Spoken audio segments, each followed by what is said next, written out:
A Course in Miracles, Text, Chapter 4, The Root of All Evil, Section 3, The Ego and False Autonomy.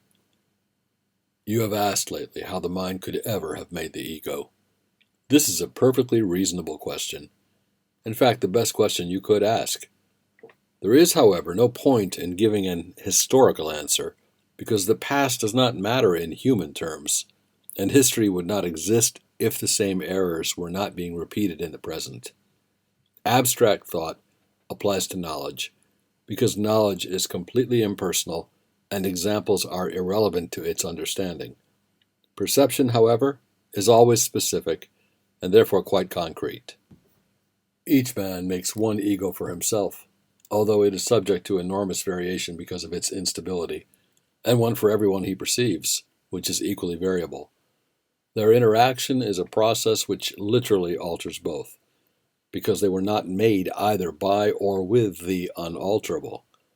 It is particularly important to realize that this alteration can and does occur as readily when the interaction takes place in the mind as when it involves physical presence. Thinking about another ego is as effective in changing relative perception as is physical interaction. There could be no better example of the fact that the ego is an idea, though not a reality-based thought. Your own present state is a good example of how the mind made the ego. You do have knowledge at times, but when you throw it away, it is as if you never had it. This willfulness is so apparent that one need only perceive it to see that it does happen. If it can occur that way in the present, why is it surprising that it occurred that way in the past? Psychology rests on the principle of the continuity of behavior. Surprise is a reasonable response to the unfamiliar, but hardly to something that has occurred with such persistence. I am using your present state as an example of how the mind can work, provided you fully recognize that it need not work that way. Why are you surprised that something happened in the dim past when it is so clearly happening right now? You forget the love that animals have for their own offspring and the need they feel to protect them. This is because they regard them as part of themselves. No one disowns something he regards as a very real part of himself. Man reacts to his ego much as God does to his souls, with love, protection, and great charity. The reaction of man to the self he made is not at all surprising. In fact, it duplicates in many ways how he will one day react to his real creations, which are as timeless as he is. The question is not how man responds to his ego, but what he believes he is. Belief is an ego function, and as long as your origin is open to belief at all, you are regarding it from an ego viewpoint. That is why the Bible quotes me as saying, "Ye believe in God, believe also in me." Belief does apply to me because I am the teacher of the ego. When teaching is no longer necessary, you will merely know God. Belief that there is another way is the loftiest idea of which ego thinking is capable. That is because it contains a hint of recognition that the ego is not the self. Undermining the ego's thought system must be perceived as painful, even though this is anything but true. Babies scream in rage if you take away a knife or scissors, even though they may well harm themselves if you do not. The speed-up has placed you in the same position. You are not prepared, and in this sense, you are babies.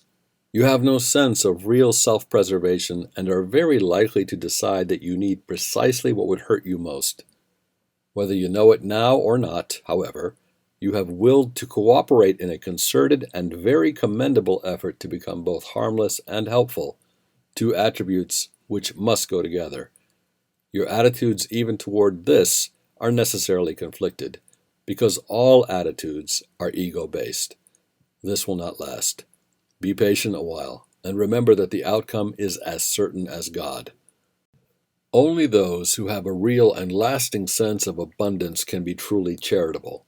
This is quite obvious when you consider the concepts involved. To the ego, to give anything implies that you will do without it. When you associate giving with sacrifice, then, You give only because you believe that you are somehow getting something better so that you can do without the thing you give. Giving to get is an inescapable law of the ego, which always evaluates itself in relation to other egos and is therefore continually preoccupied with the scarcity principle which gave rise to it. This is the meaning of Freud's reality principle, since Freud thought of the ego as very weak and deprived, capable of functioning only as a thing in need. The reality principle of the ego is not real at all. The ego is forced to perceive the reality of other egos because it cannot establish the reality of itself. In fact, its whole perception of other egos as real is only an attempt to convince itself that it is real. Self-esteem in ego terms means nothing more than that the ego has deluded itself into accepting its reality and is therefore temporarily less predatory. This self-esteem is always vulnerable to stress, a term which actually refers to a condition in which the delusion of the ego's reality is threatened. This produces either ego deflation or ego inflation, resulting in either withdrawal or attack.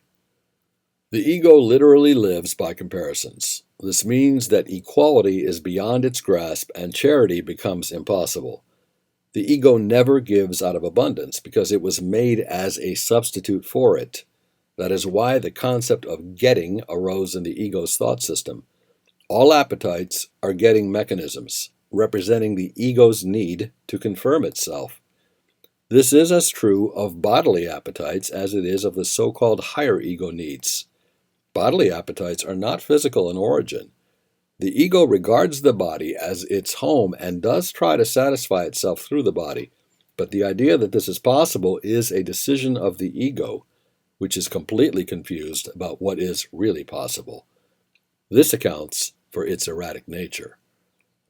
The ego believes it is completely on its own, which is merely another way of describing how it originated.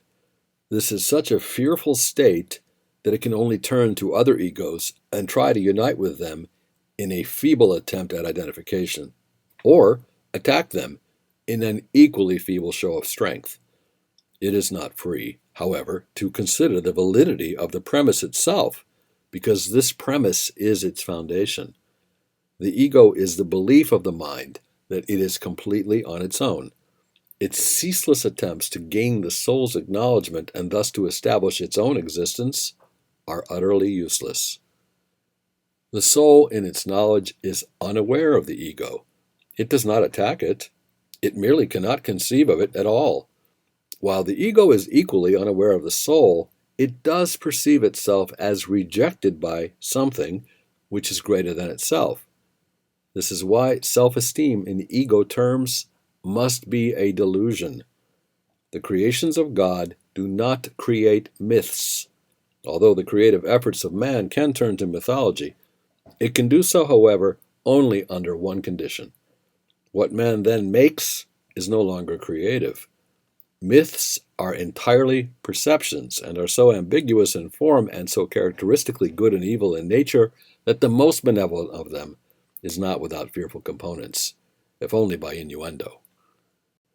Myths and magic are closely associated in that myths are usually related to the ego origins and magic to the powers which the ego ascribes to itself. Every mythological system includes some account of the creation and associates this with its particular perception of magic. The battle for survival is nothing more than the ego's struggle to preserve itself and its interpretation of its own beginning. This beginning is always associated with physical birth, because no one maintains that the ego existed before that point in time.